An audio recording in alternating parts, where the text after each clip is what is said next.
Hello everyone, pharmacy ज्ञान welcomes you. दोस्तों, आज मैं आईबीडी के बारे में चर्चा करने वाला हूँ। आईबीडी का पूरा नाम इन्फ्लामेटरी बाउल डिसीज है। दोस्तों, आईबीडी जो है एक हमारे गैस्ट्रोइंटेस्टाइनल ट्रैक्ट यानी डाइजेस्टिव सिस्टम से संबंधित है। दोस्तों, गैस्ट्रोइंटेस्टाइनल ट्रैक्ट क्या होता है? जैसे कि हमें पता है, माउथ से लेकर एनस तक का जो रूट है वो हमारा जीआईटी यानी गैस्ट्रोइंटेस्टाइनल ट्रैक्ट कहलाता है। तो इसी जीआईटी से संबंधित एक डिसीज है जिसे हम आईबीडी कहते हैं, इन्फ्लामेटरी बाउल डिसीज। तो आज हम उसके कारण, लक्षण, निवारण एवं उपचार के बारे में चर्चा करने वाले हैं। दोस्तों, आईबीडी के संबंध में कुछ दवाएं जैसे कि साच टैबलेट, इसका फार्मूला है सल्फासेलाजीन।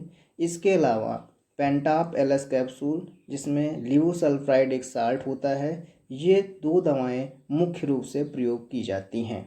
आज हम विस्तृत रूप से आईबीडी के कारण, लक्षण, निवारण एवं उपचार के साथ साथ इन दवाओं के डोज पर भी बात करेंगे।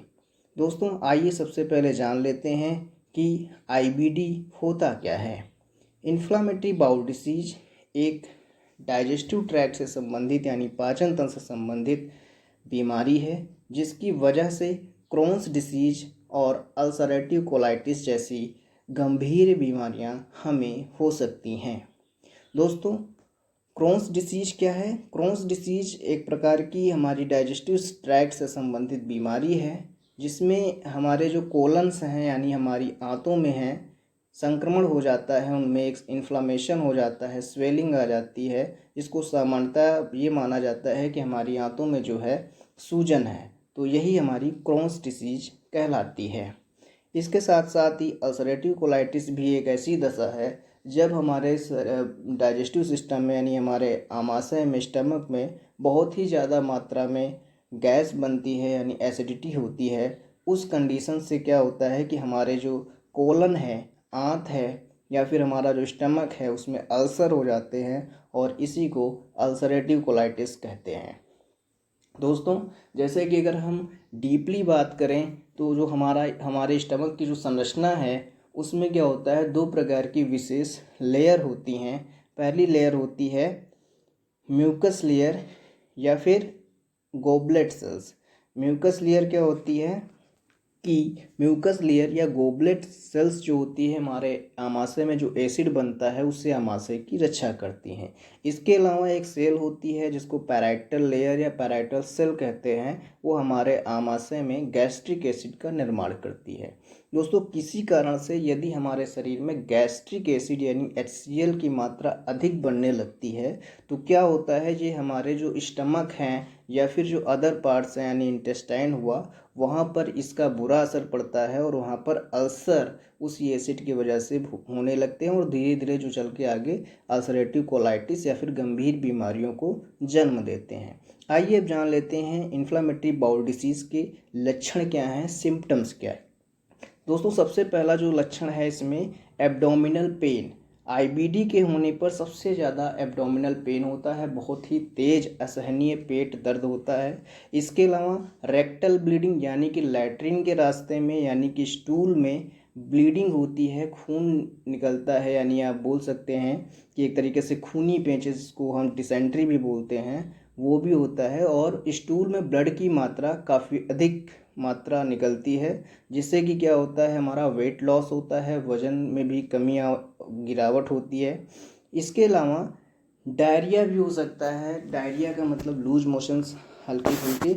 इसके अलावा फैटिग्यू, थकान भी होती है, क्योंकि जब आपकी बॉडी से ब्लड डिस्चार्ज होगा हैवी मात्रा में जो है आपके इलेक्ट्रोलाइट्स का नुकसान होगा, तो ऐसी कंडीशन में फैटिग्यू आना कॉमन सी बात है। इसके अलावा डायरिया हो सकते हैं और क्रैम्प्स यानी कि पेट दर्द और एसिडिटी यानी गैस की गंभीर समस्या इसमें हो सकती है। तो ये हैं आईबीडी के प्रमुख लक्षण। एक बार फिर से देख लेते हैं। Abdominal pain, rectal bleeding, bloody stool, weight loss, fatigue, diarrhoea, cramps and acidity.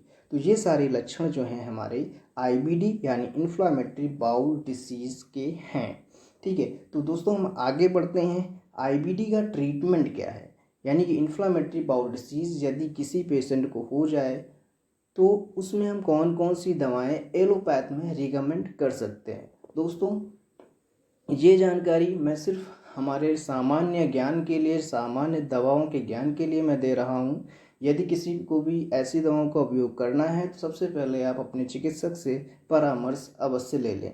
ठीक है। आईबीडी के ट्रीटमेंट में सबसे ज़्यादा जो दवाएं डॉक्टर उपयोग करते हैं वो है साज 500 mg। साज में जो साल्ट फार्मूला है वो है सल्फासैलाजीन। सल्फासैलाजीन क्या है? सल्फासैलाजीन एक प्रकार का जो दवा है वो बेसिकली जो है हमारी रिमेटॉइड अर्थराइटिस के लिए प्रयोग होती है।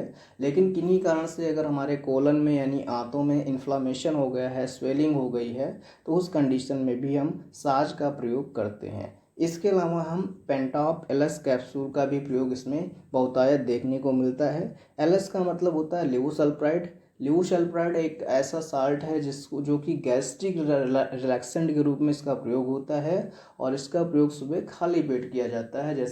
जैसे कि हम डीएसआर वगैरह लेते हैं तो डीएसआर से भी कई गुना शक्तिशाली लेवोसल्प्राइड होता है।